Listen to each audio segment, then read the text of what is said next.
This. सो हम लोग पढ़ रहे थे कार्बोहाइड्रेट ऑफ हमारे पास हम पढ़ रहे थे मेटाबॉलिज्म ऑफ कार्बोहाइड्रेट के बारे में। तो मेटाबॉलिज्म ऑफ कार्बोहाइड्रेट के अंदर अब तक हमने ग्लाइकोलाइसिस के बारे में डिस्कस कर लिया है और उसके बाद हमने डिस्कस कर लिया है पायरुवेट की। जब हमारे पास ऑक्सीडेशन होकर एसिटाइल कोएंजाइम ए की फॉर्मेशन होती है, हमने उस स्टेप के बारे में भी डिस्कस कर लिया है। तो उसके बाद जो हमारे पास मेटाबॉलिज्म ऑफ कार्बोहाइड्रेट के अंदर जो third and most important step आता है, that is citric acid cycle. So इस लेक्चर के अंदर हम सिट्रिक एसिड साइकिल के बारे में बात करेंगे। अब जो सिट्रिक एसिड साइकिल होती है, इसको हम क्रेब्स साइकिल या फिर try carboxylic acid cycle, TCA cycle भी बोलते हैं। सिट्रिक एसिड साइकिल हमारे जो फिजियोलॉजी है उसके अंदर बहुत ज़्यादा इम्पॉर्टेंट है। क्योंकि हमारे पास कार्बोहाइड्रेट का मेटाबॉलिज्म, प्रोटीन्स का मेटाबॉलिज्म, लिपिड्स का मेटाबॉलिज्म, ये तीनों के अंदर हमारे पास citric acid cycle role play करती है। अब सिट्रिक एसिड साइकिल के अंदर होता क्या है, हमारे पास सिट्रिक एसिड साइकिल के अंदर हमारे पास जो एसिटाइल कोएंजाइम ए की फॉर्मेशन होती है, acetyl coenzyme A gets converted into CO2 and water, और हमारे पास जब CO2 और वाटर के अंदर कन्वर्ट हो जाता है सिट्रिक एसिड साइकिल, तब क्या हो जाता है, हमारे पास उसकी जो मेटाबॉलिज्म है वो कंप्लीट हो जाती है। सो हमारे पास जो सिट्रिक एसिड साइकिल है, it is one of the most important steps in the carbohydrate metabolism. और उसके अलावा अब जैसे जब अगर आपको याद हो तो हमने जब इनिशियली कैटाबॉलिज्म के बारे में पढ़ा था, तो कैटाबॉलिज्म के अंदर हमने पढ़ा था कि लिपिड्स जो है वो फैटी एसिड्स के अंदर कन्वर्ट होते हैं और फैटी एसिड्स फर्दर हमारे पास एसिटाइल कोएंजाइम ए के अंदर कन्वर्ट होते हैं। तो जो ये एसिटाइल कोएंजाइम ए के अंदर कन्वर्ट हो जाते हैं, वो फर्दर हमारे पास क्या करते हैं, एसिटाइल कोएंजाइम में हमारे पास वापस से टीसीए साइकिल के अंदर एंटर करता है, और टीसीए साइकिल के अंदर हमारे पास क्या जाता है, CO2 और वाटर में कन्वर्ट हो जाता है। और उसके अलावा हमारे पास ATPs या NADPs और FADs जो हैं रिलीज होते हैं, जो कि हमारे पास एनर्जी प्रोवाइड करते हैं। तो क्यों अभी जब हमने पढ़ा कि कार्बोहाइड्रेट जो है वो हमारे पास बॉडी के अंदर एज अ फ्यूल वर्क करता है, हमारी एनर्जी का मेजर सोर्स है। तो हमारे पास एनर्जी कैसे, जब हमने ग्लाइकोलाइसिस पढ़ा था तब हमने पढ़ा था कि एक ग्लूकोज का मॉलिक्यूल हमारे पास क्या बनाता है, 2 पायरुवेट के मॉलिक्यूल्स बनाता है, और 2 पायरुवेट के मॉलिक्यूल्स जो है वो हमारे पास जब बनते हैं तो हमारे पास टोटल 8 ATPs रिलीज होते हैं, राइट। तो हमारे पास ग्लाइकोलाइसिस में ग्लाइकोलाइसिस का हमारे पास क्या आउटकम था, ग्लाइकोलाइसिस के अंदर हमारे पास 8 ATPs रिलीज हो रहे थे, और हमारे पास हो क्या रहा था, 1 पायरुवेट, हमारे पास 2 पायरुवेट या फिर 2 पायरुविक एसिड के मॉलिक्यूल्स जो हैं जनरेट हो रहे थे, राइट। तो उसके बाद हमारे पास नेक्स्ट स्टेप जो हमने पढ़ा, पायरुवेट की ऑक्सीडेशन, और हमारे पास क्या हुआ, एसिटाइल कोएंजाइम ए की फॉर्मेशन हुई नेक्स्ट स्टेप के अंदर। तो हमारे पास उसके अंदर क्या होगा, सेम 2 एसिटाइल कोएंजाइम ए की फॉर्मेशन होंगी, राइट। और ये जो स्टेप है pyruvate to acetyl coenzyme A, इसके अंदर हमारे पास क्या होता है, इसके अंदर वी हैव 3 ATPs की जनरेशन होती है। सो 2 पायरुवेट मॉलिक्यूल्स जब हमारे पास मतलब एक पायरुवेट का मॉलिक्यूल जब हमारे पास एक एसिटाइल कोएंजाइम में बनाता है, तब हमारे पास 3 ATPs की जनरेशन होती है। लेकिन अब जब हमारे पास 2 पायरुवेट के मॉलिक्यूल 2 एसिटाइल कोएंजाइम में बना रहे हैं, तो हमारे पास क्या होगा, टोटल 6 ATPs की जनरेशन होगी। सो अभी तक हमारे पास due to metabolism of glucose, एक ग्लूकोज के मॉलिक्यूल के मेटाबॉलिज्म की वजह से हमारे पास क्या क्या हो रहा है, हमारे पास इनिशियली 8 ATPs बन रहे हैं, 2 पायरुवेट के मॉलिक्यूल्स बन रहे हैं, और 2 पायरुवेट जब 2 एसिटाइल कोएंजाइम में बना रहे हैं तो हमारे पास 16 ATPs की फॉर्मेशन हो रही है। तो यानी कि हमारे पास अब तक टोटल 14 ATPs जो है वो रिलीज हो चुकी है। अब 14 ATPs जो है, ATPs क्या होती है हमारे पास, एनर्जी करेंसी ऑफ सेल को हम ATPs बोलते हैं। जैसे ही हमारे पास ATP का ब्रेकडाउन होता है तो हमारे पास एनर्जी रिलीज होती है, और यही एनर्जी हमारे पास हमारे जितने भी हमारे फिजियोलॉजिकल फंक्शन हैं, जो भी हम फिजिकल फंक्शंस करते हैं, हमारे पास मेंटल फंक्शंस हैं, इमोशनल फंक्शंस हैं, जितना भी है उसके लिए एनर्जी रिक्वायर्ड होती है। हर ऑर्गन को एनर्जी चाहिए होती है, और ये जो एनर्जी का सप्लाई है वो कहाँ से आ रहा है, हमारे पास ड्यू टू ग्लाइकोलिसिस या फिर due to metabolism of different जो हमारे पास डाइट से हमारे पास न्यूट्रिशियस फूड आ रहा है, वहाँ से हमारे पास जब उसकी मेटाबॉलिज्म होती है। अब अभी हम स्पेसिफिकली बात कर रहे हैं ग्लूकोज की, और ग्लूकोज के अंदर हमारे पास जब तक एसिटाइल कोएंजाइम ए बनता है तब तक हमारे पास टोटल 14 एटीपीज की जनरेशन होती है, राइट। सो अब उसके बाद हमारे पास आता है next step which is citric acid cycle. तो अब सिट्रिक एसिड साइकिल के बारे में बात करते हैं। अब सिट्रिक एसिड साइकिल का हमारे पास प्रिकर्सर क्या होगा, क्या रिक्वायरमेंट होगी हमारे पास सिट्रिक एसिड साइकिल को वर्क करने के लिए। तो सिट्रिक एसिड साइकिल के अंदर हमारे पास जो सबसे पहला स्टेप होता है दैट इज एसिटाइल कोएंजाइम ए की कन्वर्जन होती है हमारे पास सिट्रेट के अंदर, मतलब एसिटाइल कोएंजाइम ए से सिट्रेट बनता है। तो अब ये जो एसिटाइल कोएंजाइम ए से सिट्रेट बनता है वो कैसे बनता है, हमारे पास एसिटाइल कोएंजाइम ए कंबाइन करता है ऑक्सैलो एसीटेट के साथ और हमारे पास फॉर्मेशन होती है सिट्रेट की, राइट। और जब ऑक्सैलो हमारे पास एसिटाइल कोएंजाइम ए से ऑक्सैलो एसीटेट कंबाइन करके जब सिट्रेट की फॉर्मेशन करता है तब हमारे पास कौन सी एंजाइम रिक्वायर्ड होती है, हमारे पास एंजाइम रिक्वायर्ड होती है सिट्रेट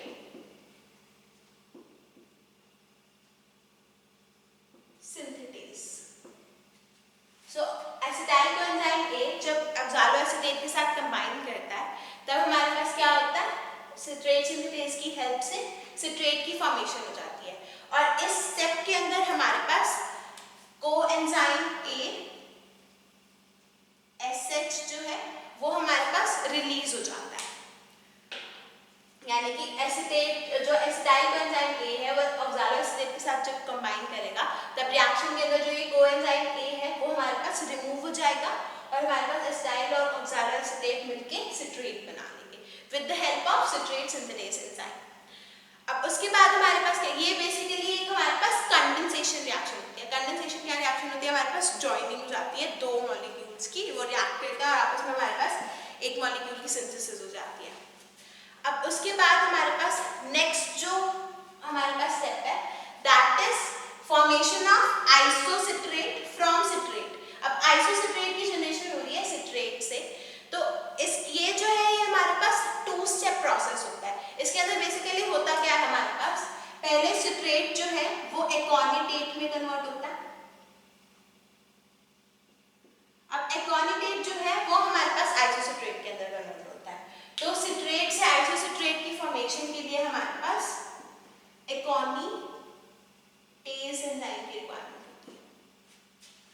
तो सिट्रेट से आइसोसिट्रेट के अंदर हमारे पास एकोनिटेज एंजाइम की रिक्वायरमेंट होती है। 2 स्टेप प्रोसेस है, सिट्रेट से एकोनिटेट बनता है, एकोनिटेट से हमारे पास आइसोसिट्रेट की फॉर्मेशन हो जाती है।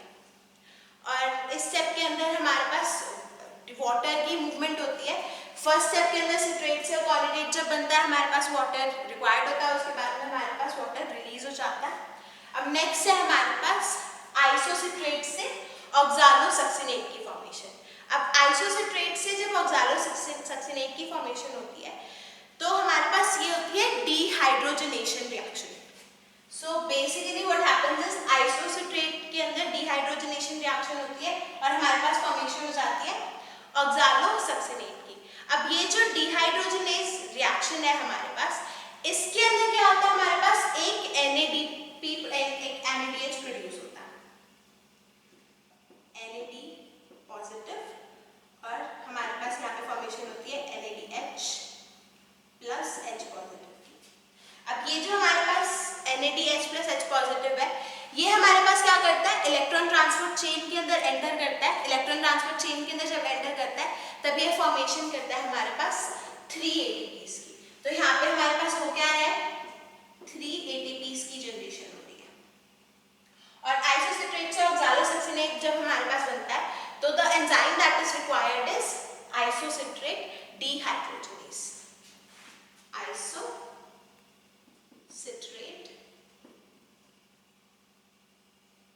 डिहाइड्रोजनेज। अब उसके बाद जो नेक्स्ट स्टेप आता है दैट इज फॉर्मेशन ऑफ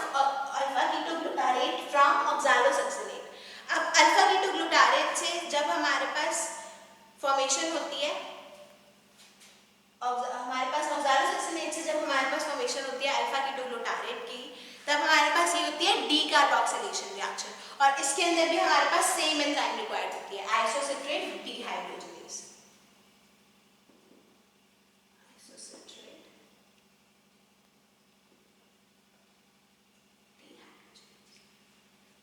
और जब हमारे पास ऑक्सालोसाइक्सिनेज से जब हमारे पास अल्फा कीटोग्लूटारेट बनता है, तब हमारे पास सिमिलरली जो हमारे पास एंजाइम है, अब ये क्या है, डीकार्बोक्सिलेशन रिएक्शन है, और इस रिएक्शन के अंदर हमारे पास अल्फा कीटोग्लूटारेट की फॉर्मेशन हो जाती है।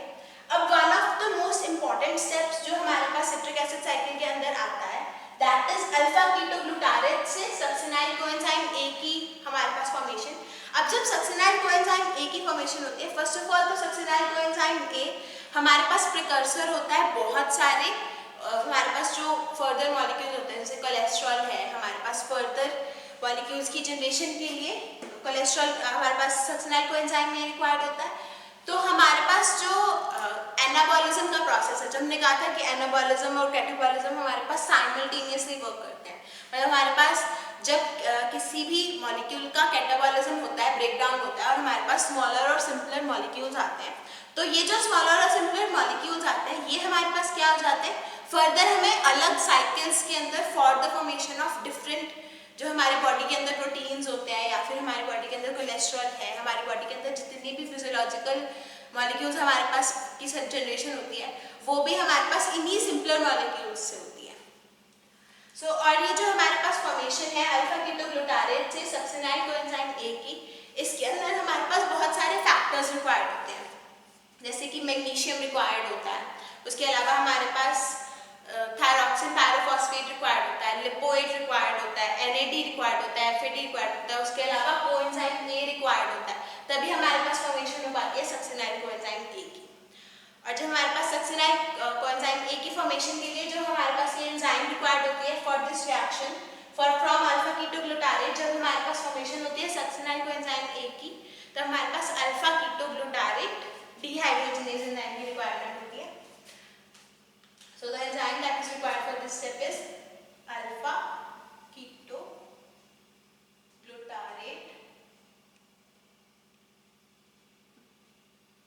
dehydrogenase।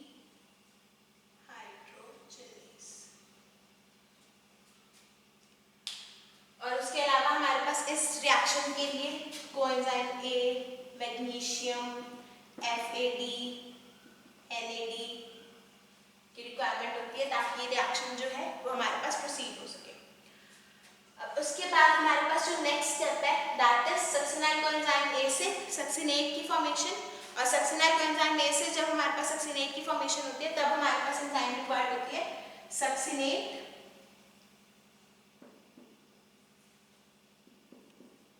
थायोकाइनेज।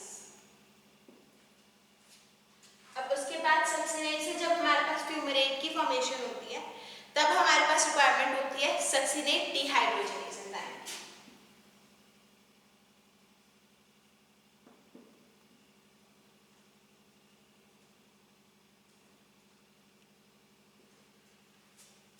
अब नेक्स्ट है हमारे पास फ्यूमेरेट की जब फॉर्मेशन हो जाती है, फ्यूमेरेट से हमारे पास मालेट की फॉर्मेशन होती है, इसके अंदर हमारे पास एंजाइम रिक्वायर्ड होती है फ्यूमेरेज। आफ्टर दैट मैलेट से जब हमारे पास ऑक्सालो एसिटेट की फॉर्मेशन होती है, तब मैलेट डिहाइड्रोजनेज की रिक्वायरमेंट होती है।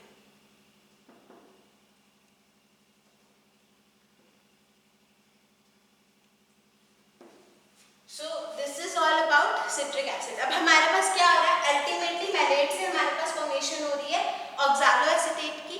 अब ये जो ऑक्सालो एसिटेट फॉर्म हो रहा है, ये हमारे पास वापस से it enters the citric acid cycle, और हमारे पास ये जो साइकिल है वो नए एसिटाइल कोएंजाइम ए के मॉलिक्यूल के साथ दोबारा से हमारे पास ये पूरी साइकिल जो है वो रन करती है।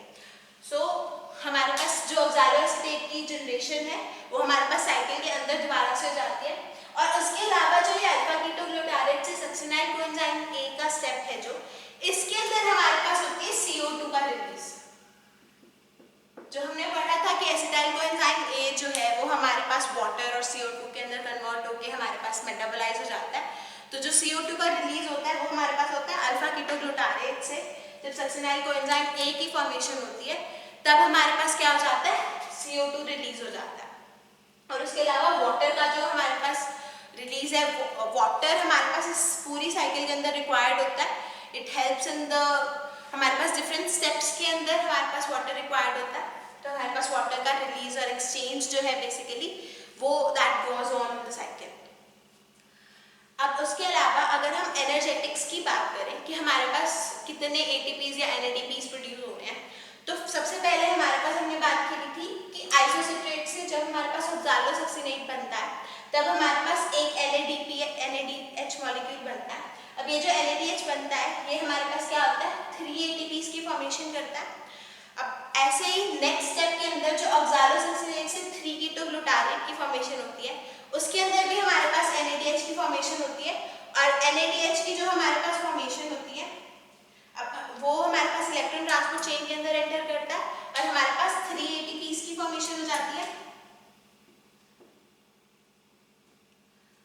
अब सिमिलरली हमारे पास जो सक्सिनाइल कोएंजाइम A से जब सक्सिनेट बनता है तब हमारे पास 1 GTP की फॉर्मेशन होती है. अब ये जो GTP है, GTP is equivalent to ATP. तो हमारे पास यहाँ पे क्या हो जाता है, एक ATP की फॉर्मेशन हो जाती है. अब उसके अलावा हमारे पास क्या होता है, जब सक्सिनेट से फ्यूमरेट बनता है तब हमारे पास एक FADH की फॉर्मेशन, हमारे पास एक FAD की फॉर्मेशन होती है.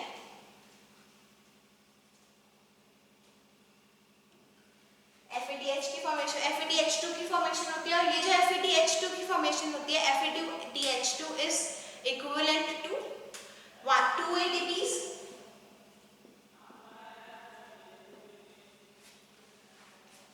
अब सिमिलरली हमारे पास जो ये मैलेट से ऑक्सालोएसिटेट की फॉर्मेशन हो रही है इसके अंदर भी हमारे पास एक NADH की फॉर्मेशन होती है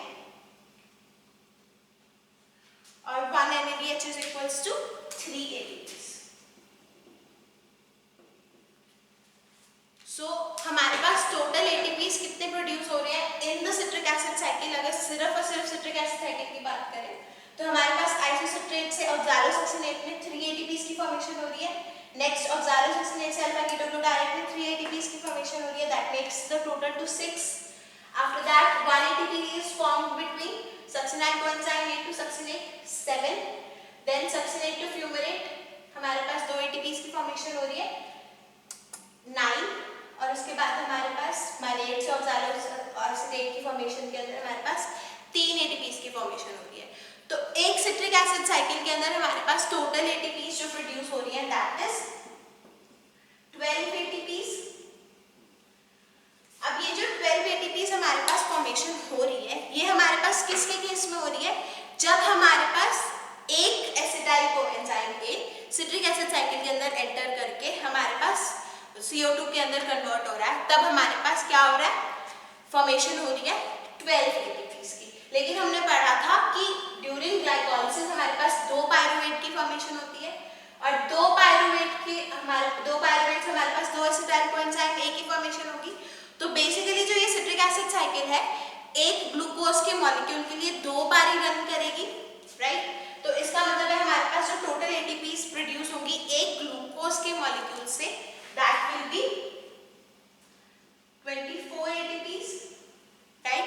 सो हमारे पास यहाँ पे कितनी ATPs की फॉर्मेशन हो रही थी, यहाँ पे हमारे पास 14 ATPs की फॉर्मेशन हो रही थी and 14 plus 24 makes the total to 38 ATPs. So the total number of ATPs that are produced by the metabolism of one glucose molecule is 38 ATPs. तो हमारी बॉडी के अंदर एक ग्लूकोज के मॉलिक्यूल की जब मेटाबॉलिज्म होती है तब हमारे पास टोटल 38 ATPs की फॉर्मेशन होती है. और ये जो हमारे पास 38 ATPs की फॉर्मेशन होती है ये हमारे पास हमारी बॉडी के अंदर प्रॉपर फंक्शनिंग के लिए रिक्वायर्ड होती है, हमारे पास एनर्जी रिक्वायर्ड होती है.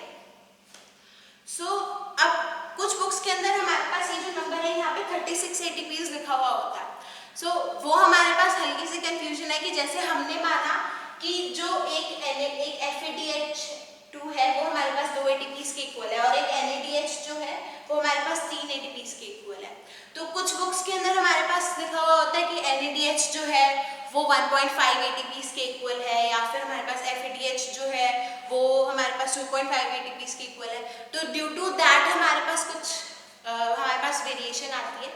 लेकिन अगर आप 38 ATPs लिख के आओगे कि हमारे पास जनरेशन होती है 38 ATPs की in the breakdown of one glucose molecule, that is absolutely fine.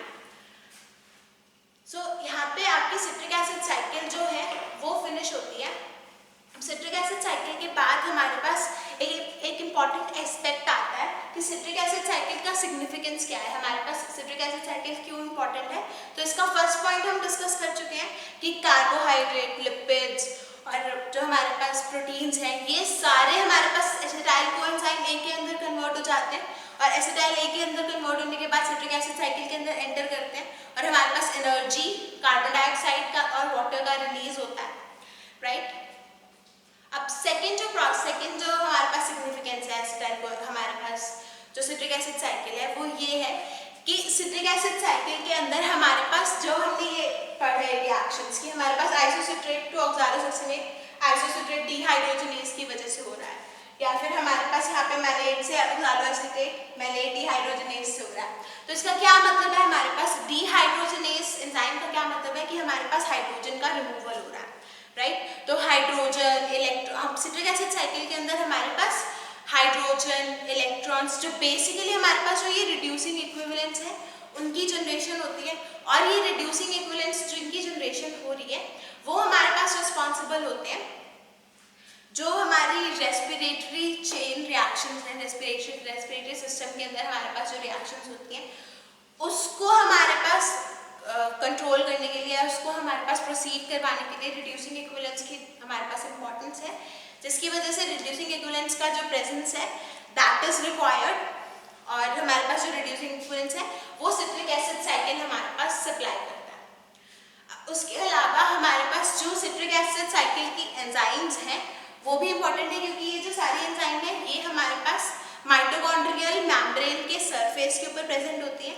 और ये जो एंजाइम्स हैं ये हमारे पास इन जो रिड्यूसिंग इक्विवेलेंट्स जो प्रोड्यूस होते हैं उनकी ट्रांसपोर्ट कराने में हेल्प करती है टू द रेस्पिरेटरी सिस्टम, और या फिर हमारे पास जो रिड्यूसिंग इक्विवेलेंट्स है उनको रेस्पिरेटरी चेन के अंदर हमारे पास ट्रांसफर करवाने में हेल्प करती है। अब उसके अलावा हमारे पास जो सिट्रिक एसिड साइकिल है ये हमारे पास एरोबिक प्रोसेस है। In the absence of oxygen ये जो पूरा का पूरा साइकिल है ये हमारे पास इनहिबिट हो जाता है और हमारे पास एनर्जी की फॉर्मेशन नहीं होती। और जो सिट्रिक एसिड साइकिल है, सिट्रिक एसिड साइकिल हमारे पास एम्फीबॉलिक होता है नेचर के अंदर। एम्फीबॉलिक यानी कि हमारे पास जो भी साइकिल के अंदर हमारे पास मेटाबॉलिज्म और कैटाबॉलिज्म दोनों नेचर्स हों। अब यहाँ पे कैटाबॉलिज्म तो हो रहा है हमारे पास एसिटाइल कोएंजाइम में जो है वो CO2 और वाटर के अंदर कन्वर्ट हो रहा है, तो हमारे पास ब्रेकडाउन हो रहा है एसिटाइल कोएंजाइम में का। अब उसके अलावा हमारे पास ये एनाबॉलिक इन नेचर भी है। एनाबॉलिक इन नेचर कैसे, जो हमारे पास सिट्रिक एसिड साइकिल के जो प्रिकर्सर्स हैं या जो हमारे पास मॉलिक्यूल्स की सिंथेसिस हो रही है, जिन कंपाउंड्स की हमारे पास सिंथेसिस हो रही है, वो हमारे पास रिक्वायर्ड होते हैं for the proper functioning of other जो हमारे पास साइकिल्स हैं। जैसे कि जो पायरुविक एसिड है, पायरुविक एसिड हमारे पास अमीनो एसिड है जो एलानिन, उसकी सिंथेसिस के लिए नेसेसरी होता है। अब उसके अलावा एसिटाइल कोएंजाइम में जो है वो हमारे पास स्टार्टिंग मटेरियल होता है फैटी एसिड सिंथेसिस के लिए। एसिटाइल कोएंजाइम में कोलेस्ट्रॉल की सिंथेसिस के लिए हमारे पास नेसेसरी होता है। उसके अलावा सक्सिनाइल कोएंजाइम में जो हमने पढ़ा था, सक्सिनाइल कोएंजाइम में हमें रिक्वायर्ड होता है for the synthesis of heme.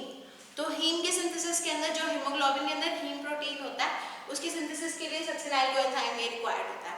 तो और सक्सिनाइल कोएंजाइम की फॉर्मेशन होती कैसे, it happens in the citric acid cycle. So with this आपका सिट्रिक एसिड साइकिल फिनिश होता है। नेक्स्ट लेक्चर के अंदर हम हेक्सोस मोनोफॉस्फेट पाथवे के बारे में पढ़ेंगे, यानी कि HMP शंट के बारे में पढ़ेंगे। Thank you.